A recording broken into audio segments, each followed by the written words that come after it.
Good evening, everyone. Tonight, I'm going to talk about Mary Ann Cotton. Actually, she was born Mary Ann Robson in Durham on the 31st of October 1832, was hanged in Durham jail in March 1873. She is known as one of after the murderer Shipman, Harold Shipman, doctor, who killed probably 262 people. She is number 2 in the ranking and is said to have murdered 21 people, to most of whom she was related. Probably a dozen of them were her own children, one was her mother, and several were her husbands or lovers. She's endlessly fascinating, as serial killers seem to be. And we have to wonder why it is that these people exert such a powerful pull on our imaginations, why they seem to occupy such a prime slot in our cultural awareness. Many TV series, movies feature serial killers. There is an endless fascination with and appetite for real life, true life crime, featuring those who commit mass murder. Part of this forms or is informed by our fascination with slasher and horror movies, Friday the 13th, etc. And perhaps one of the most successful TV or movie serial killers is Hannibal Lecter, as played by Anthony Hopkins. And in a way, you tend to have a kind of perverse liking for Hannibal. After all, he's having an old friend for dinner with a fine Chianti. In its bizarre way, that is pretty funny. The original books, I think by Thomas Harris, which feature Hannibal Lecter, delve extensively into the minds of the serial killer. And perhaps this is at the heart of what fascinates us about these murderers. And one thing we can't do, really, at all, is get into the mindset of Mary Ann Cotton. As she became, her fourth husband was called Cotton. To the end of her life, she denied any guilt for the killings. In fact, she was only actually convicted of one murder, that of her stepson, or one of her stepsons. She showed no remorse. She admitted no guilt. She never confided in any chaplain or doctor or any other individual the reasons why she had chosen the path that she did. Like many serial killers, she remains an enigma, a fairly ordinary woman from an ordinary background, ostensibly a carer, and yet one who commits perhaps the most heinous murders of all. She is in a position of trust, and it is those she's supposed to be looking after, including so many of her children and her mother, who she murders. She's nearly, perhaps not quite as celebrated as that other great Victorian murderer, Jack the Ripper. Part of Jack's fame, of course, is that he was never caught. And there's still a very lively debate as to who he might have been. Just about anybody who is anybody in late Victorian society has been nominated at one time or another. And I think the odds currently are on the artist Edward Sickert. It is a kind of ghoulish voyeurism, I think, that pushes us, motivates us to become so obsessed with serial killers. Jack's victims were women, of course. There's a clear sexual element in the crimes that he committed. Yet he almost certainly had no knowledge of or relationship with his victims prior to the time of their deaths, or immediately before the time of their deaths. Mary Ann is very different. Hers is a close relationship with all of her victims. None are chosen at random. What is her motivation? It seems quite simple and quite banal. It seems that her motivation is greed, nothing more, nothing less. She wants the money being the life assurance money. She pushed all of her husbands into taking out life assurance policies and is more than happy to cash them in She seems to have had an ability to amass or run up debts, and cashing in on these insurances was the swiftest and surest means of paying off her indebtedness. It's really quite mundane. It is that mundane. This woman commits 21 murders, and on the face of it, the entire reasoning behind this is simply to cash in on life assurance. It's about as banal as it gets. Now, she's born, as I mentioned, in 1832 in Durham. And at Low Moseley, in fact. Her father was Michael Robson, who was a colliery worker, a colliery sinker, and her mother was Margaret. Her maiden name was Lonsdale. She had a younger sister who died in infancy, and an even younger brother who survived. When she was 8, the family moved to Merton in County Durham, where her father had work at the colliery. When she was 10, he was killed in an accident. He fell 156 feet to his death in the pit shaft. Now, this was in the early days of the great Durham mining boom. The Durham coalfields had only reopened up in the 1820s and had attracted labour from all over the country. Many people flocked in from Northumberland, far south and west as Devon, Cornwall, where the mines there had largely been worked out. Conditions in the collieries were rudimentary, basic. Nothing that we'd regard as in any way representing health and safety. When he died, his body was simply returned to his widow in a sack stamped property of the Hetton Coal Company. Presumably they wanted the sack back. Now, of course, Mary Ann and her sibling and her mother lived in a tied cottage. The cottage went with the job. With him dead, then they lost the cottage and were forced, literally, out on the streets. Most likely the coal company was at least a bit bothered about what happened to them. There were no safety provisions, no pensions, no payouts. They were simply destitute. The widow didn't remain a widow for long. Next year, she married again, George Stott, also a pitman. And her daughter, Maria, at the age of 16, went out to work. She worked as a nurse, a nanny, for the 3 children of the local colliery manager, Edward Potter. In due course, his 3 children went on to boarding school in Darlington, and she then returned to her mother and stepfather's house, where she began to retrain as a seamstress. When she was 20, she married her first husband, William Mowbray. The marriage took place at the Newcastle Registry Office, but the couple then moved down to the southwest, and not a lot is known about their movements and what happened to them during their time there. It seems that she may have had 4 or 5 children by him, most of whom died in infancy. Under what circumstances, we don't know, whilst the registration of births and deaths was compulsory at that time. The law wasn't really enforced until after 1874. So it was only when she came back up north that we hear more of her and her children. We know she had one daughter, Margaret Jane, born in 1856, and a second, Isabella, born 2 years later. And when the first, named Margaret Jane, died in 1860, a third child, was given the same name when she was born in 1861, whilst her husband worked on a collier bound out from Sunderland.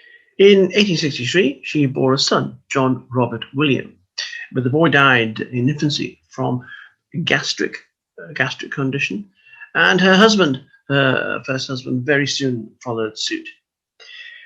Both their lives, husband and son, had been insured, and Mary Ann picked up a payment of £35 on the death of her husband, and a modest £2 5 shillings for the death of her son. This wasn't a big or large amount of money, even by the standards of the day. It equates in modern terms of £35 to about £3,500, and £35 at the time represented about 6 months' wages for a face worker down in colliery. So she wasn't pocketing an enormous amount of money out of the death. Perhaps that explains her success. She moved around a lot during the course of her life, didn't stay long in any one place. And of course, we have to bear in mind that police and forensic services were only in their absolute infancy at this time in the mid-19th century. There was no communication worth speaking of between police forces. There wasn't even a telephone, never mind any connectivity. So deaths were recorded routinely. Many children did die very young. Infant mortality was very high. Indeed, adult mortality was very high. Life expectancy in the coal fields wasn't very long. If industrial accident didn't kill you, there were plenty of diseases which could. Cholera, which were regular epidemics, typhus, typhoid fever, dysentery, tuberculosis, all were mass killers in their day. So the conditions of the time and the relatively rudimentary state of medical and police services meant that for a long time, Mary Ann was actually able to get away with what she got away with. Shortly after Mowbray's death, Mary Ann moved to Seam Harbour, and there she took up with a Joseph Nattrass. She quite quickly then came back to Sunderland, where she was employed at Sunderland Infirmary, where one of her patients was George Ward, an engineer who was in the hospital suffering from a fairly serious malady, but we don't quite know which. At about this time, her 3.5-year-old daughter, the second Margaret Jane, also died. Of her 9 known children, only one now survived, Isabella, who she sent to live with her mother. She married George Ward, her second husband, who continued, this is in August 1865, he continued in poor health, it has to be said, until his death in October 1866, where the death certificate suggested he died of English typhoid fever. Although the doctor did express some surprise that, although he had been unwell, his final sinking into a terminal decline had been rather sudden. Funnily enough, he was insured. And of course, the grieving widow once again collected the insurance money. Her second husband, Ward, had barely been in the ground for a month when she took up with the man who would become husband number 3. He was James Robinson, a shipwright, Pallian. His wife had recently died. And Mary Ann went as housekeeper and charged with looking after his surviving children, though his baby son John very soon followed his mother into the grave. James, it seemed, turned to Mary Ann for solace, and very soon she was once again pregnant, possibly to nobody's surprise. About this time, Mary Ann's mother developed hepatitis, and her daughter returned to nurse her. She lived for 9 days after Mary Ann reached her household, and one surviving child, Isabella, was brought back to live with Robinson. But Isabella soon died, as did 2 more of Robinson's children. All, it seemed, died from complications arising from gastric fever. Notwithstanding the rising body count, Robinson married Mary Ann in August 1867, and very soon she gave birth to another child. Their child, Mary Isabella, survived but a few months and then died. She had another son, George, who, for the moment at least, survived. But Robinson was becoming suspicious. He's perhaps less gullible than her previous consorts. Firstly, he was concerned that she kept insisting that he insure his life. Even when her daughter Isabella had died, she had collected on an insurance policy. Robinson also found out that Mary Ann had, without his knowledge, run up quite significant debts. She had about £60, which was a significant sum in those days. And she appeared to have embezzled certain funds, about £50, which had been entrusted to her safekeeping. He also found out that she'd been bullying his adult children into selling off or pawning household items. He took a brave decision and threw Mary Ann out into the street. Mary Ann was in dire straits.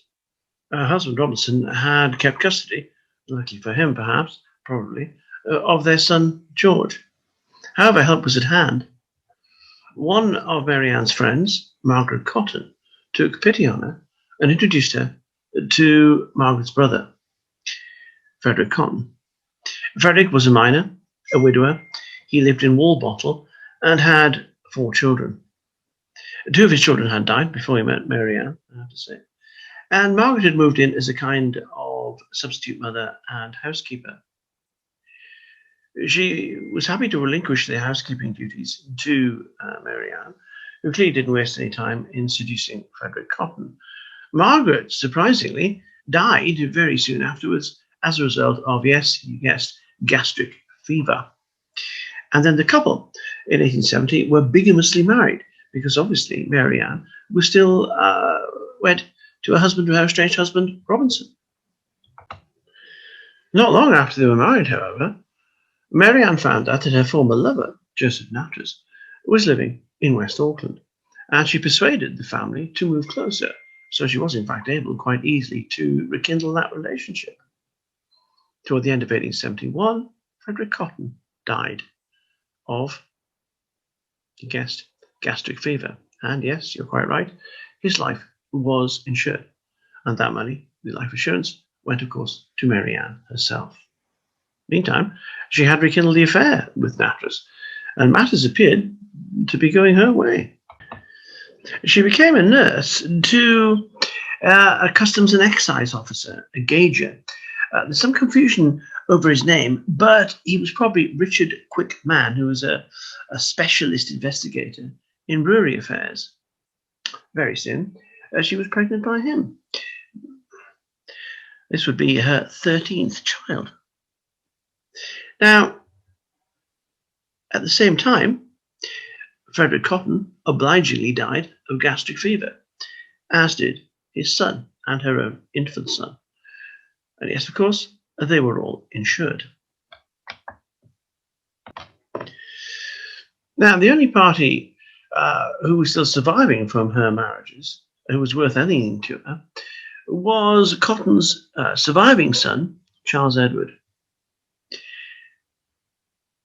About this time, a parish official, a man called Riley, approached Mary Ann to act as a nurse for a sick woman in the community.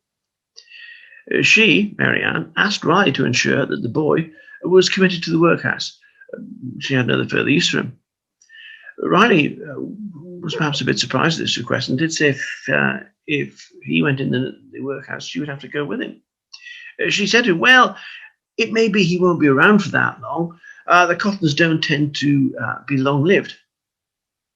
Indeed, he wasn't long-lived and was soon dead. Riley was the next person to become suspicious after her husband Robinson. He persuaded the doctor to withhold the issue of a death certificate until there had been a coroner's inquest. Mary Ann was disconcerted to find out that when she went round to collect the policy, had I mentioned there was a life insurance policy on the boy's life, that there would be no payout until the death certificate could be produced. There was an inquest. And in fact, the verdict was that of accidental death, natural causes. Mary Ann had cleverly said that Riley, her accuser, was actually a spurned lover. He had made approaches to her. And because she had rejected him being a respectable woman, this was how he chose to seek his revenge. She might have got away with it. But the case had sparked some press interest.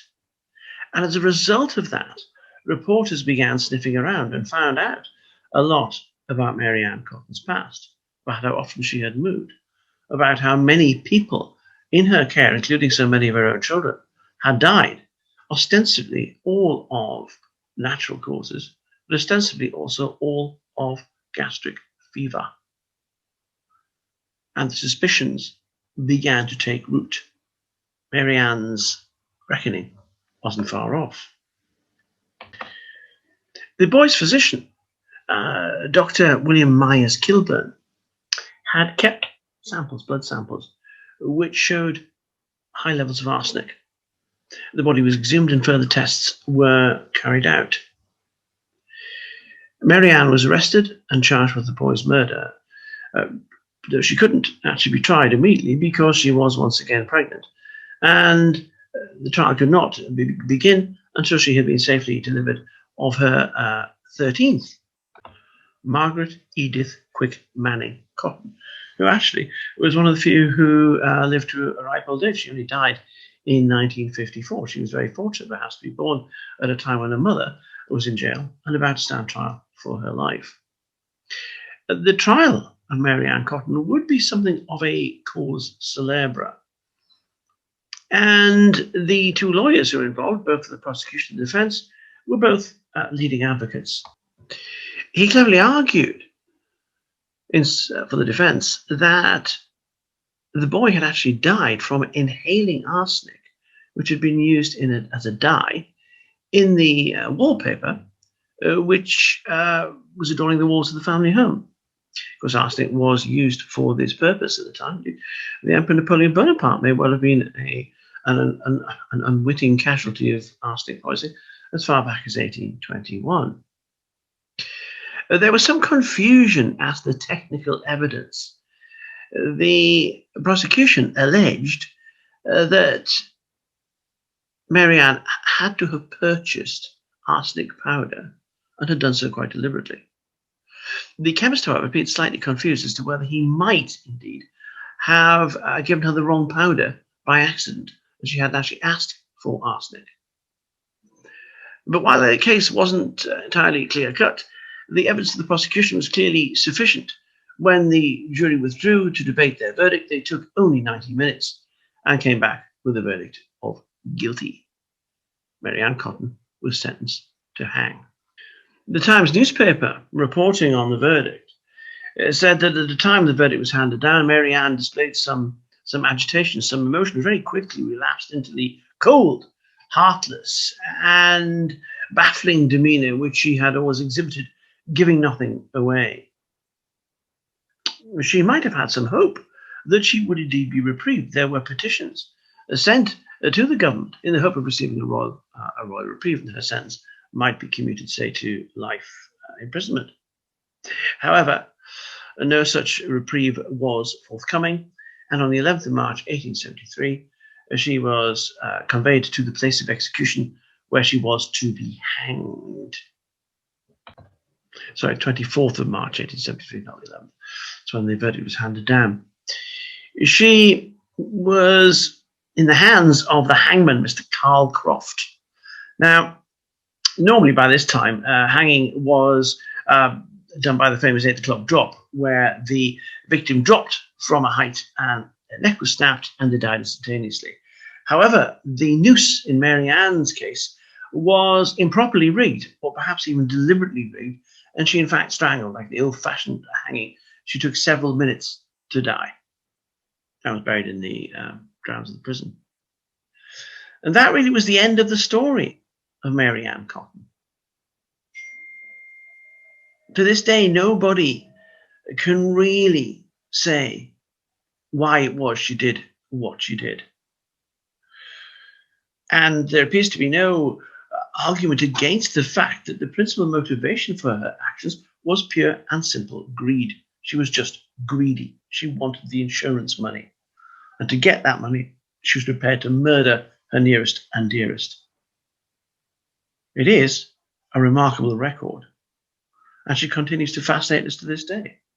A couple of years ago, there was a leading ITV drama about the life and times of Mary Ann Cotton.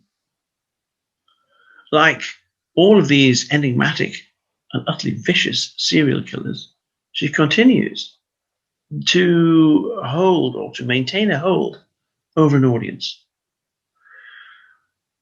Now, of course, it's partly vicarious. We like to be frightened, a bit like a ghost story. Mary Ann is a classic monster, the ostensible carer who turns out to be the mass killer. It's almost the stuff of a fairy tale villainess, but it was doubtly real. She did this for real. She was Britain's second most prolific serial killer, or certainly as far as we're aware. And no doubt audiences will be thrilled by the stories of her misdeeds. And writers will continue to pore over the details of her life and crimes to ask why it was that Mary Ann Cotton killed so many people. Thank you very much.